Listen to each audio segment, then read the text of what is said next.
Olá, irmãos, a graça e a paz do Senhor Jesus, tudo bem com vocês? Então, mais uma vez estamos aqui para compartilhar com você uma palavra devocional para que o Senhor possa ministrar o seu coração e trazer luz ao seu espírito. O texto que nós vamos ler é a carta de Paulo a Filemon. É uma carta bem curtinha, são 25 versículos, dos quais nós vamos ler 17. E eu faço questão de ler essa quantidade bem grande de versículos para que você possa entender de maneira geral o contexto e possa compreender aquilo que a gente quer compartilhar. Amém?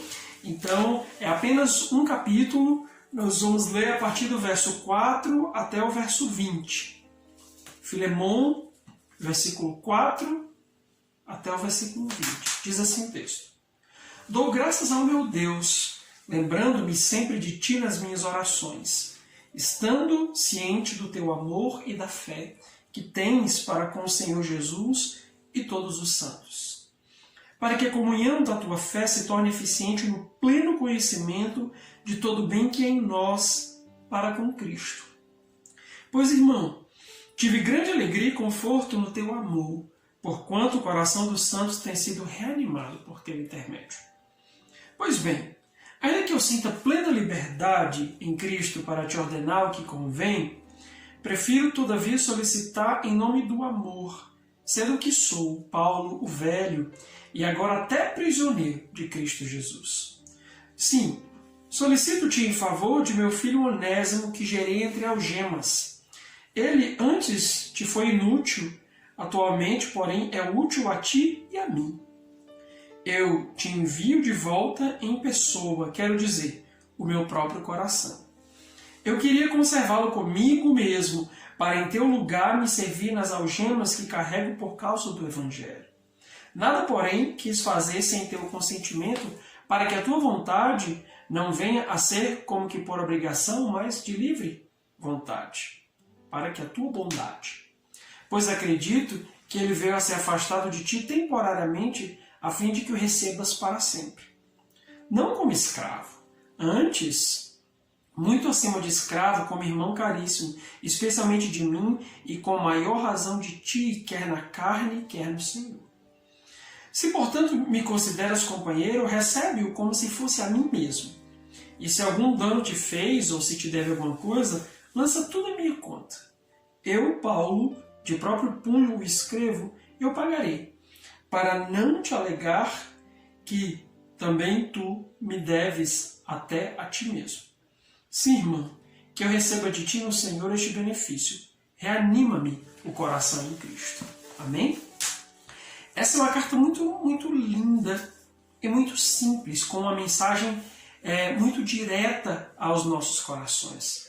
Mas para que você possa compreender o que Paulo está querendo dizer, nós precisamos, antes de tudo, entender o contexto. O que se passa nessa carta?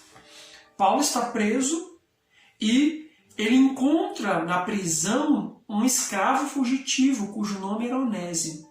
Onésimo era escravo de Filemon e certamente Filemon era um homem de influência, um homem cristão, um cristão certamente abastado, e Onésimo, os estudiosos dizem que Onésimo talvez tenha roubado alguma coisa, possivelmente dinheiro, de Filemon, e fugiu e foi embora. Entendendo que ele foi embora para Roma, e em Roma, naquela época, havia pelo menos 1/3 da população de escravos. A escravidão em Roma era tão grande que acredita-se que quase que todo o trabalho livre foi abolido. E o escravo, ele não era considerado uma pessoa, segundo a lei romana.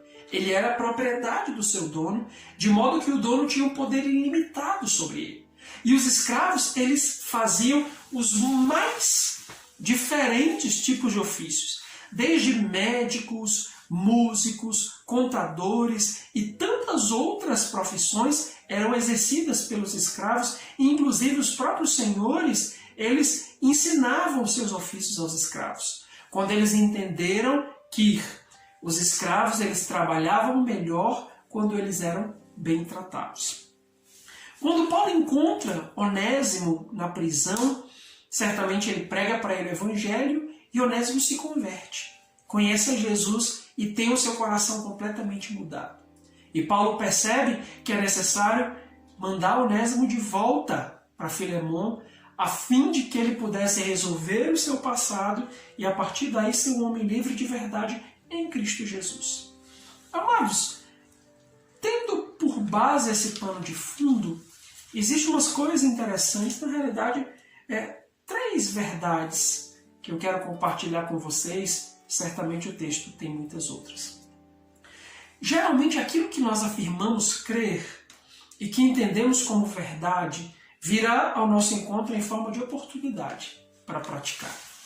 Ou seja, tudo aquilo que nós acreditamos como sendo verdades da palavra de Deus, nós sempre teremos oportunidade para viver, para praticar, para colocar em prática nas nossas vidas. Paulo começa o texto que nós lemos agradecendo a Deus e felicitando ou alegrando-se, porque Filemon era um homem justo, era um homem íntegro, era um homem cheio de amor. Ele agradece a Deus pelo amor que era tão visível na vida de Filemon ali na igreja. E o interessante é que Paulo meio que prepara todo o caminho para fazer um pedido. E o pedido era muito simples. Aceite Onésimo de volta, agora como que sendo seu irmão. Perdoe a dívida, se houver alguma, coloca na minha conta, porque eu vou pagar. Mas não se sinta ofendido, perdoe, seja generoso com Onésimo. E isso é interessante, queridos, porque aqui nós temos uma grande oportunidade que Paulo está dando a Filemon de praticar aquilo que ele acreditava, aquilo em que ele cria, aquilo sobre o qual o seu coração estava assentado. Então Paulo está dando a Filemon a oportunidade de praticar algumas verdades. A primeira delas é a verdade do amor.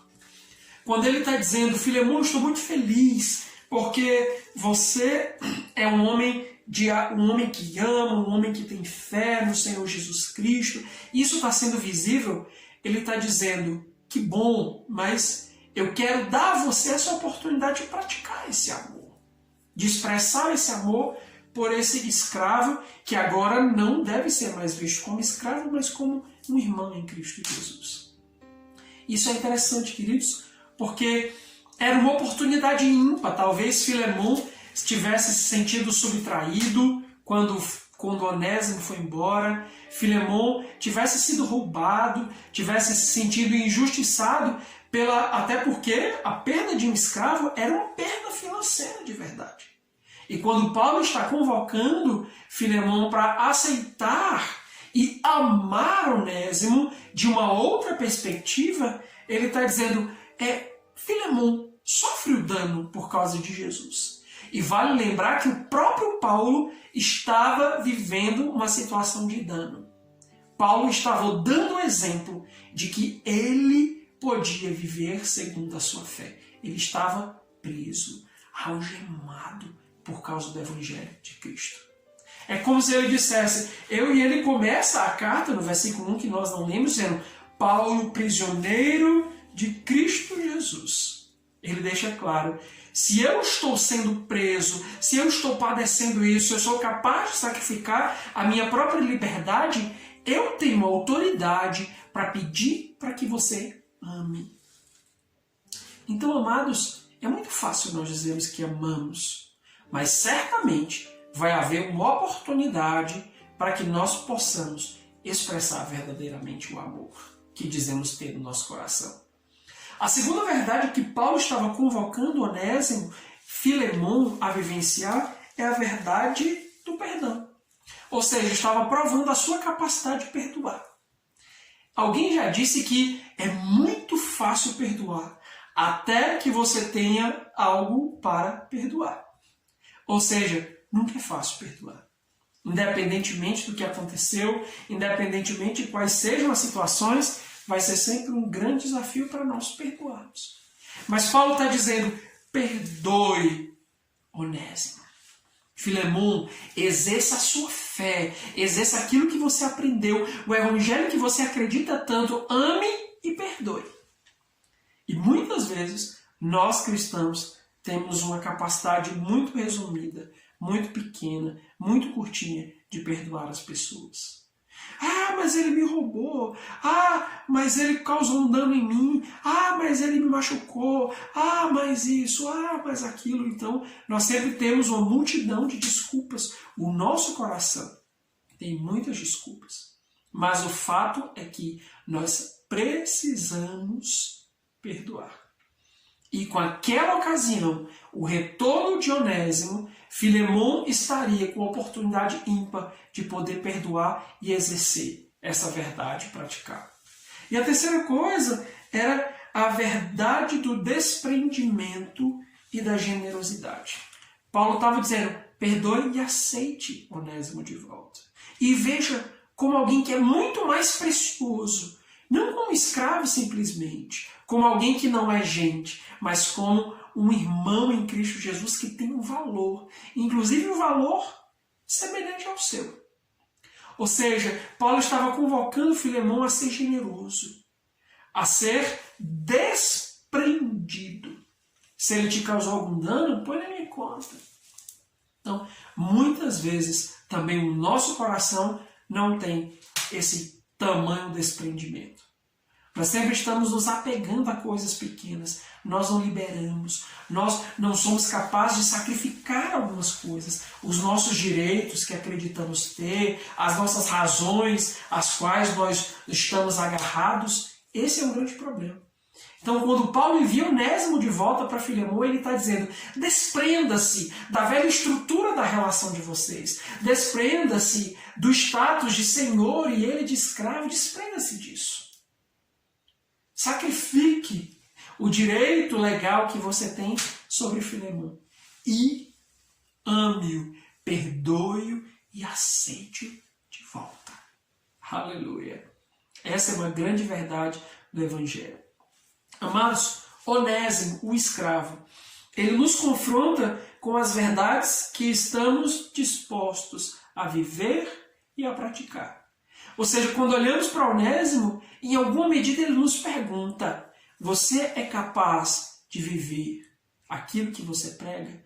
Até onde você é capaz de vivenciar aquilo que você acredita ser verdade? E Onésimo também nos oferece uma oportunidade perfeita para avaliarmos a qualidade do nosso cristianismo. Em Onésimo, nós encontramos, diante desse escravo, do retorno do escravo, nós encontramos a oportunidade para avaliar o nosso cristianismo. Estamos seguindo a Jesus? Temos essa mesma marca de amor, de perdão e de desprendimento que era muito visível no nosso Senhor. O próprio apóstolo Paulo diz, sendo Jesus Deus, ele não usurpou, não tomou por usurpação ser igual a Deus, mas antes ele se minimizou, ele se subtraiu, ele assumiu a forma de servo. Esse Jesus que nos amou, nos perdoou e desprendeu-se de toda a glória para alcançar o nosso coração, nos convoca a seguir o seu exemplo. E temos em Onésimo a oportunidade de fazer isso. A carta de Paulo a Filemon é uma carta curtinha, mas de uma mensagem poderosa e que nós não podemos ignorar no nosso dia a dia. Meu amado, Deus te abençoe, medite nisso e ore para que o Espírito Santo de Deus possa te ajudar a praticar essas verdades com alegria, com temor e com tremor no seu coração. Amém? Até mais.